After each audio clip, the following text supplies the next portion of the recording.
Hello everyone, welcome to all of you. मैं सुनील आपके अपने चैनल SKGS क्लासेस में एक बार पुनः सभी साथियों का तहे दिल से हार्दिक स्वागत करता हूं। साथियों, SSC GD कांस्टेबल के प्रैक्टिस सेट को कंटिन्यू रखते हुए आज हम प्रैक्टिस सेट 4 डिस्कस करेंगे।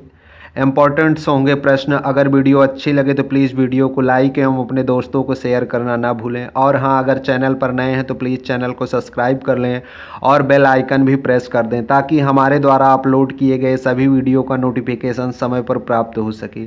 तो आइए साथियों, बिना देरी किए हुए शुरू करते हैं आज की क्लास। आज का पहला प्रश्न है, निम्नलिखित हड़प्पा कालीन स्थलों में किसमें नाली के निर्माण में लकड़ी का प्रयोग किया गया था? Option A Alamgirpur, option B Rakhigarhi, option C Lothal या फिर ऑप्शन डी कालीबंगा। आपको बताना है निम्नलिखित हड़प्पा कालीन स्थलों में किसमें नाली के निर्माण में लकड़ी का प्रयोग किया गया था। तो इस प्रश्न का सही उत्तर होगा ऑप्शन डी कालीबंगा। कालीबंगा कहाँ स्थित है? राजस्थान में। तो कालीबंगा से में नाली के निर्माण में लकड़ी का प्रयोग किया गया था। अगर बात करें आलमगीरपुर की तो ये उत्तर प्रदेश में स्थित है, राखीगढ़ी हरियाणा में और लोथल गुजरात में स्थित है।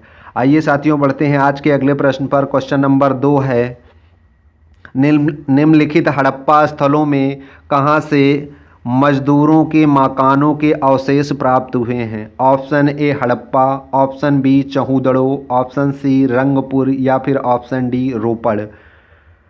तो हड़प्पा से मजदूरों के मकानों के अवशेष प्राप्त हुए हैं। इस प्रकार इस प्रश्न का जो सही उत्तर होगा वो होगा ऑप्शन नंबर ए। हड़प्पा वर्तमान में पाकिस्तान में स्थित है। वहीं अगर बात करें चहूदड़ों की तो चहूदड़ों भी पाकिस्तान में स्थित है, रंगपुर गुजरात में स्थित है और रोपड़ पंजाब में स्थित है। आइए साथियों, बढ़ते हैं आज के अगले प्रश्न पर। क्वेश्चन नंबर 3 है, किस संस्कृति से बच्चों को बड़ी संख्या में दफनाए जाने का साक्ष्य मिला है? ऑप्शन ए नर्मदा संस्कृति, ऑप्शन बी मालवा संस्कृति, ऑप्शन सी जोरवे संस्कृति या फिर ऑप्शन डी सावालदा संस्कृति।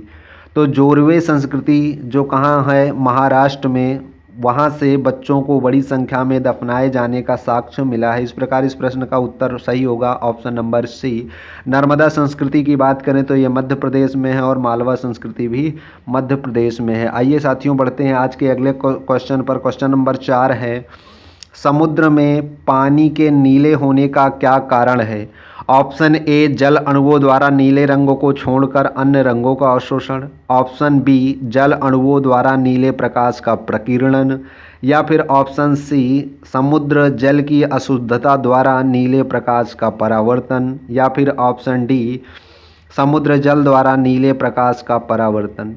अगर बात करें समुद्र के पानी के नीले होने का क्या कारण होता है तो ये प्रकाश के प्रकीर्णन के कारण होता है। इस प्रकार ऑप्शन नंबर बी जो होगा वो सही उत्तर होगा, जल अणुओं द्वारा नीले प्रकाश का प्रकीर्णन। आइए साथियों, बढ़ते हैं आज के अगले प्रश्न पर। क्वेश्चन नंबर 5 है, आजकल दूध को संतुलित आहार नहीं माना जाता है क्योंकि इसमें अभाव है आयरन और विटामिन ए का, ऑप्शन बी कैल्शियम और विटामिन सी का या फिर ऑप्शन सी आयरन और विटामिन सी का या फिर ऑप्शन डी मैग्नीशियम और विटामिन डी का। अगर बात करें दूध की तो दूध में पूर्णतया सभी प्रकार के आहार पाए जाते हैं, लेकिन दूध में आयरन हो गया, विटामिन सी हो गया और जस्ता हो गया, ये पदार्थ नहीं पाए जाते हैं। इस प्रकार इस प्रश्न का जो सही उत्तर होगा वो होगा ऑप्शन नंबर सी आयरन और विटामिन सी। आयरन और विटामिन सी की इसमें कमी पाई जाती है। आइए बढ़ते हैं आज के अगले प्रश्न पर। क्वेश्चन नंबर 6 है, मुख से निकली लार पाचन करती है? ऑप्शन ए प्रोटीन का, ऑप्शन बी मंड यानी स्टार्च का, ऑप्शन सी वसा का या फिर ऑप्शन डी विटामिन का। तो मुख से जो लार निकलती है उसमें कौन सा एंजाइम पाया जाता है? तो टाइलिन नामक एंजाइम पाया जाता है जो मंड यानी स्टार्च के पाचन में सहायता करता है। मंड यानी स्टार्च को हम क्या बोलते हैं? कार्बोहाइड्रेट्स। तो इस प्रकार इस प्रश्न का जो सही उत्तर होगा वो होगा ऑप्शन नंबर बी मंड यानी स्टार्च। अगर प्रश्न में पूछा जाए, अगर विकल्प में मंड या स्टार्च ना हो, कार्बोहाइड्रेट्स हो, तब भी सही होगा। तो मुख से निकली लार पाचन किसका करती है? मंड यानी स्टार्च का। और लार में कौन सा एंजाइम पाया जाता है? तो टाइलिन नामक एंजाइम पाया जाता है। आइए साथियों बढ़ते हैं आज के अगले प्रश्न पर। क्वेश्चन नंबर 7 है, निम्नलिखित में से किस समाचार पत्र से गांधी जी संबंधित नहीं थे? Option A Indian Opinion, option B Young India, option C Navjivan या फिर ऑप्शन डी युगांतर। तो इंडियन ओपिनियन का प्रकाशन गांधी जी दक्षिण अफ्रीका से करते थे, ये शामिल है। यंग इंडिया गांधी जी से संबंधित है, नवजीवन भी गांधी जी से संबंधित है, जबकि युगांतर गांधी जी से संबंधित नहीं है। इस प्रकार इस प्रश्न का जो सही उत्तर होगा वो होगा option number D. Indian Opinion Gandhi ji, Young India Gandhi ji और नवजीवन भी गांधी जी। आइए साथियों बढ़ते हैं आज के अगले प्रश्न पर। क्वेश्चन नंबर 8 है, संविधान सभा के गठन की मांग सर्वप्रथम 1895 में किसके द्वारा प्रस्तुत की गई? Option A Bal Gangadhar Tilak, option B B R Ambedkar, option C Jawaharlal Nehru या फिर ऑप्शन डी महात्मा गांधी।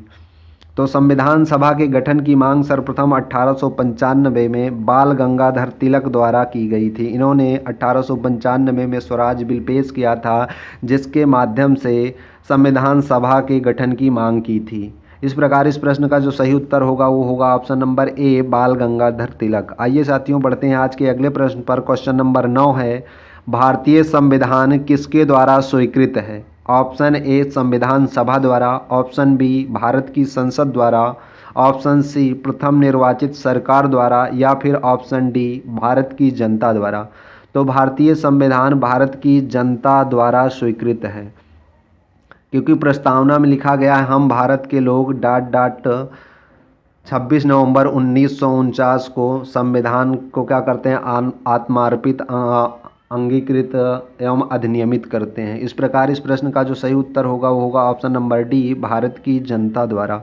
आइए साथियों बढ़ते हैं आज के अगले प्रश्न पर। क्वेश्चन नंबर 10 है, लिखित संविधान की अवधारणा ने सर्वप्रथम कहाँ जन्म लिया? Option A France, option B USA, option C Britain या फिर ऑप्शन डी स्विट्जरलैंड।